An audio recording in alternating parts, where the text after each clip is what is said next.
I'm Celeste Erlach. I'm the marketing manager at Electratherm. And Electratherm, we are currently headquartered in Flowery Branch, Georgia, but we were founded in Nevada in 2005. Electratherm generates electricity from waste heat, and we are low temperature heat to power, 77 to 122 Celsius. So for us, that is our happy heat, where we can generate power between 35 and 110 kilowatts. We are on the lower temperature scale of the market. Most other technologies in our market are higher temperature. So Electratherm, we have over 70 machines in the field. We have generated over 1 million hours of fleet runtime to date, and we are currently in 10 countries. Slovakia. Austria, Czech Republic, France, Germany, Italy, Japan, Romania, Slovakia, United Kingdom, and United States. Yeah, we have over 1 million hours. We have seen the market ebb and flow in our time here, and we represent the organic rank and cycle market. We have a whole ORC knowledge center on our website where we try to educate people on what organic rank and cycle stands for and what the technology means and how we work in the current industry. And we can generate waste heat to power in biomass, biogas, geothermal, landfill or wastewater treatment. Stationary engines is a huge market for us. And essentially, if somebody asks me what we need to generate power, we need hot water. Hot water is our fuel. We have 72 machines in operation at this time. Currently, biomass and stationary engines lead in our industry, followed by district heat, geothermal, process heat, and then solar thermals at the very bottom, where we can generate from concentrated solar. Mostly, we find our customers, we find the market, we find the target market, we find the stationary engines that are a perfect match and where they're located, and we reach out to them directly and educate them on what we do and how it works and what the opportunity is for them. Many of them had no idea that this technology existed, and so for them it's very enlightening because it is very much a win-win scenario. You contact the operations manager or the business development person. The CTO could be interested. You've got to use a broad spectrum and then drill down, and hopefully they know who the best person who's looking at not only will the technology fit, but is this cost effective, and what will this look like on my budget. So that's the person we're targeting.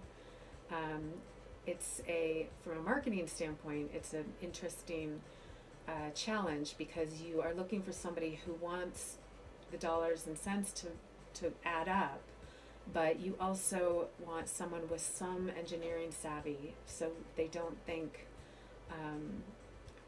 that they can see the big picture and they can see the details. That from a environmental standpoint, this makes sense. From a technological standpoint, this makes sense. And from an efficiency standpoint, this makes sense. And generally, that's somebody who is in the business development side of things, or an operations person who really has a feel for how their plant operates. One of our biggest challenges in reaching particular countries is they want to know why nobody else in their country has installed one. What do you say? We say, why don't you be the first? And you've set the precedent. And it's true that once you get some installations and people get more comfortable in a particular country or in a particular market, that it really does open the industry up, because people are less keen to be the guinea pig, and they're much more keen to follow the leader. So that's what I've seen from a marketing standpoint, how generally how the customers follow suit. Yeah. And so we've grown leaps and bounds from when I first started 9 years ago, where a lot of these customers were their first time in the industry. They were the first time we've used or installed one in that particular country. So now to say that we've got 30 biomass installations in the UK, it's an easy decision for the biomass decision maker to say, why wouldn't I do this? Yeah, our biggest challenge in any industry is when policies change. We see renewable energy incentives take a hold in a country, and we see them go away in a country. And that really does show growth and decline in our numbers when we see renewable energy policies drop, like they would in any company. So but you sell equipment, or do you operate as well? We do both. You do both. What is always both, or No. sometimes? So We what do. is the?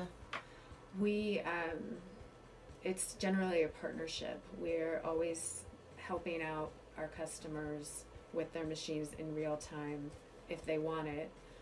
Other customers want to manage their own machines, and they just come to us if they need assistance or maintenance updates. So every installation's different, but we try to be as involved as possible, and for that it gives us great real-time data on what our machines are doing at any given point, our uptime, and any particular challenges we're coming across that R&D can focus on as we continually work to make our machines better. What is your ambition with uptime? How much uptime do you have? Well, we don't. I mean, we want to be continuous duty. We're of course. continuous duty machines. But So what does that? Is that 90% or 98% or 100 or? I mean, our goal is always 95% or more, and the only time it's down is for routine maintenance. And our maintenance is pretty minimal, so a 95% goal is extremely achievable. Well, 95 is a lot too. Yeah. Well, that's the great part about waste heat to power is it's continuous. It's base load renewable energy. It does not stop when the sun goes down. You like that? Yes, I love that. I love that. So that's one of the benefits of waste heat to power. Yeah, it is. But do you have like the reference cases, for instance, in UK? Yeah. Do you use them as reference cases, or are they happy? That's my no, they're happy. We are able to use them as customer case studies. We very often send UK prospects to a site in the UK to take a tour. They are very satisfied because they are having excellent return on investment. Their efficiency at their plants are incredible, and they aren't doing anything that they wouldn't be doing otherwise. They're generating power. They're using biomass as their fuel, and they're using the heat for drying processes in the meantime. Ah, they do that too. Oh, that is good. And what is the average return on investment with a module from you? UK? Yeah. So or anywhere, or different. Well, I mean, everywhere's different. So for our higher cost of power markets, you're looking at a 2 to 4 year return on investment, and for lower cost, it could be anywhere from 4 to 10 years. It just depends. So obviously, we really target the high cost of power markets, or markets where they really recognize the value in waste heat, and there's policies or incentives to try to promote that. Yeah. And the countries that you're in now, do they have policies and incentives that helps your business? Yeah, almost all of them. I market to policymakers quite often. We work with the U.S. Commercial Services to communicate with particular governments whenever possible.